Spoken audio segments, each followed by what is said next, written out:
مدرسوں کے سفیر حضرات بھی رمضان کے مہینے میں آتے ہیں۔ سفیر حضرات اعلان جو کرتے ہیں، ان سفیر حضرات کو بھی یہ بتا دینا کہ بھائی ڈھنگ کا اعلان کرو۔ اعلان کیسا کرتے؟ ہمارے مدرسے میں غریب، یتیم، لاچار، مجبور، جن کے ماں باپ نہیں ہیں، کوئی سہارا نہیں ہے، کوئی گزارا نہیں ہے، مدرسے کا کوئی مستقل انکم نہیں ہے، کوئی ایسے مستقل معاون اور ساتھ دینے والے نہیں ہیں، آپ ہی کے چندے پر یہ مدارس چلتے ہیں، مدرسہ قرضے میں ہے، چاول کے پیکٹ کی ضرورت ہے، بچوں کو کپڑوں کی ضرورت ہے، ایسے گھٹیا اعلان نہیں کریں گے، ایسا گھٹیا اور سڑا ہوا اعلان نہیں کیا جائے گا۔ اعلان مسجد میں کرنے کے لیے کمیٹی کی ذمہ داری ہوگی کہ اعلان لکھ کے دو کہ بھئی اعلان ایسا ہوگا۔ کیسا ہوگا؟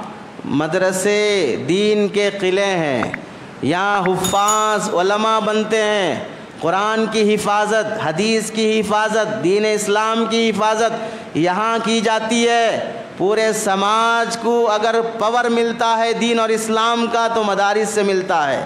مدارس محفوظ تو ملک محفوظ، نسل کا ایمان محفوظ۔ مدارس بند تو آنے والی نسل کافر اور مرتد بن جائے گی۔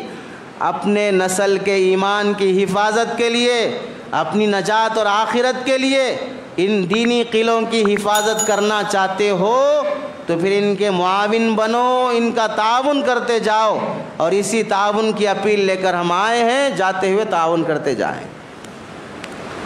بے نیازی کا اعلان ہونا چاہیے، جس کے مال کو اللہ قبول کرے گا وہاں پر دے گا، اور جس کے مال کو اللہ قبول کرنا نہیں چاہے گا، شراب میں جائے گا، سود میں جائے گا، ہاسپٹلوں میں جائے گا، رشوتوں میں جائے گا، پینشنوں میں جائے گا، شاپنگوں میں جائے گا، مدرسے میں نہیں جائے گا، قرآن کی خدمت میں نہیں جائے گا، حدیث کی خدمت میں نہیں جائے گا۔